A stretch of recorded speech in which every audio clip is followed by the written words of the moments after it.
met Don and Glenn down at the Troubadour, just bumping into each other. Just thrilling. There's something about it. Speaks to your core. For years, Don Henley stayed silent about Randy Meisner's tragic exit from the Eagles and his lonely final days. But now, he's finally breaking his silence, revealing shocking secrets that could change everything we thought we knew. What did Henley confess? And why now? Stay tuned, because this changes everything.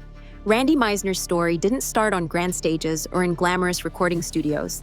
It began in a quiet Nebraska town, where he grew up surrounded by farmland and endless open skies. Music wasn't just a hobby for him, it was a calling. As a child, he listened to Elvis Presley and the Everly Brothers, dreaming of a life beyond the fields. He picked up a guitar, but when he switched to bass, everything clicked. Determined to follow his passion, Meisner packed up and left Nebraska for Los Angeles. The city was filled with musicians chasing the same dream, and competition was fierce. He played in small bands, barely scraping by, but he didn't give up. His big break came when he joined Poco, a band pioneering a new sound. A mix of rock and country that would later define the Eagles. But just as Poco was about to release their debut album, Meisner left due to internal conflicts. Looking for a new opportunity, he played with Rick Nelson and the Stone Canyon Band. And then, in 1971, fate intervened. Linda Ronstadt needed a backing band. Meisner joined, along with 3 other musicians, Don Henley, Glenn Frey, and Bernie Leadon. This was the moment that changed everything. The chemistry between these 4 musicians was undeniable. After their tour with Ronstadt, they decided to form their own band, the Eagles. From the start, the Eagles weren't just another rock band. They had something special. Their ability to blend rock, folk, and country made them stand out, and their harmonies set them apart. Meisner, with his incredible vocal range, played a huge role in that. But as the band's success skyrocketed, tensions grew. Henley and Frey took the lead, shaping the band's identity and making most of the decisions. Meisner contributed songs, but he had little control over which ones made the final cut. Despite this, his voice was undeniable. Songs like Take It to the Limit proved that Meisner wasn't just a background player. He was a key part of the Eagles' sound. However, being in the band wasn't easy. The expectations, the pressure, and the relentless touring schedule took a toll. Meisner was a musician at heart, not someone who thrived on industry politics. And as the Eagles reached the height of their fame, the cracks began to show. By 1977, the Eagles were one of the biggest bands in the world. Their album Hotel California was a massive success, and their tour schedule was relentless. Every night, fans demanded Take It to the Limit, Meisner's signature song. But exhaustion was setting in. He had been battling illness and struggling with his voice. He wasn't sure he could hit the high notes every single night. One night in Knoxville, Tennessee, he refused to perform the song. That's when everything exploded. Glenn Frey was furious, accusing Meisner of letting the band down. The argument escalated, turning into a physical altercation backstage.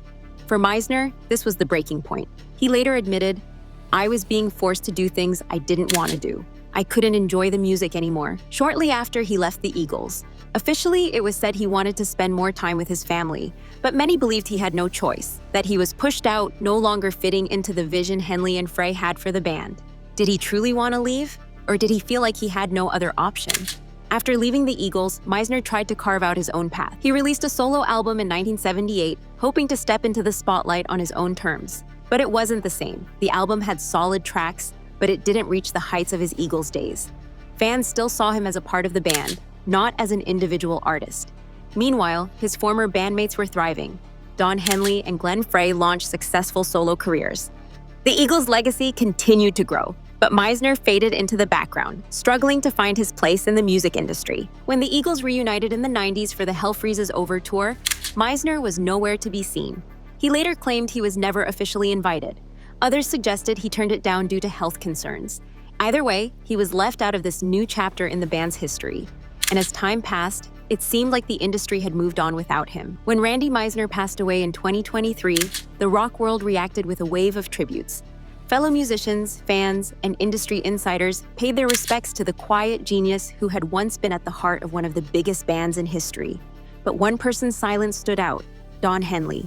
Henley, the voice of the Eagles and a figure known for his control over the band's history, said nothing. For days, there was no public comment, no social media post, not even a brief statement.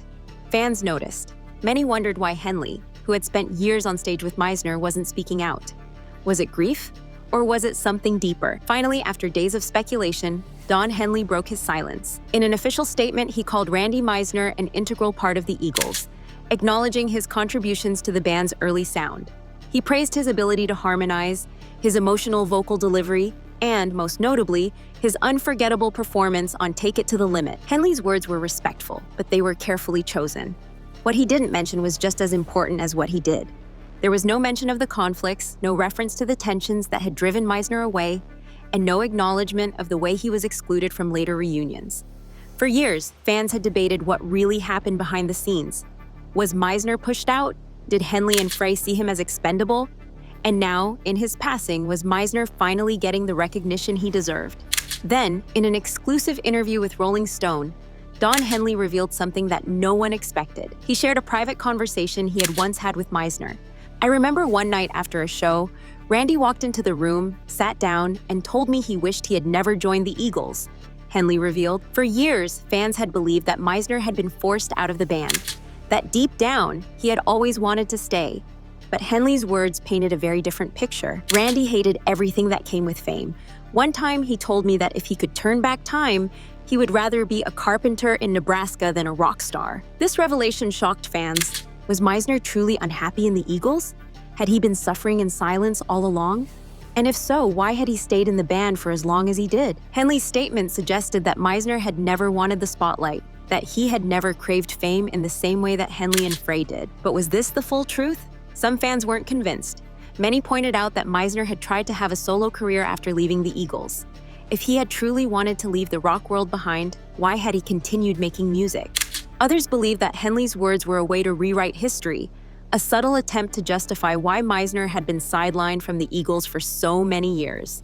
It was no secret that Meisner had struggled after leaving the band. His solo career never took off the way he had hoped. He faced personal challenges and spent much of his later life away from the public eye. And yet, despite everything, he never spoke negatively about his time in the Eagles. He never publicly blamed Henley or Frey for what happened. He never demanded a return to the band. He simply faded into the background, watching from a distance as the Eagles continued their legendary run without him. Now, with his passing, the remaining Eagles members had no choice but to confront his legacy.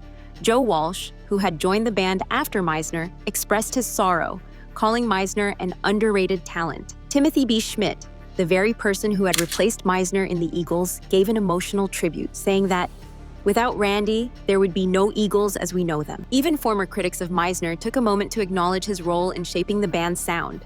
For the first time in decades, people were talking about Randy Meisner again.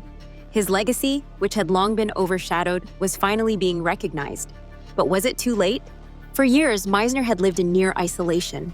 While the Eagles played to sold-out stadiums, he remained in the shadows. Had he been waiting for this moment?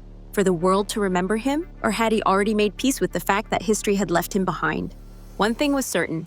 Don Henley's words had reopened an old conversation. Randy Meisner's role in the Eagles was finally being discussed in the way it should have been all along.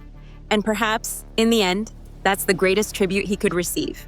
What do you think? Did Don Henley's words feel genuine, or was there something left unsaid? Let us know in the comments. And don't forget to subscribe for more untold rock stories.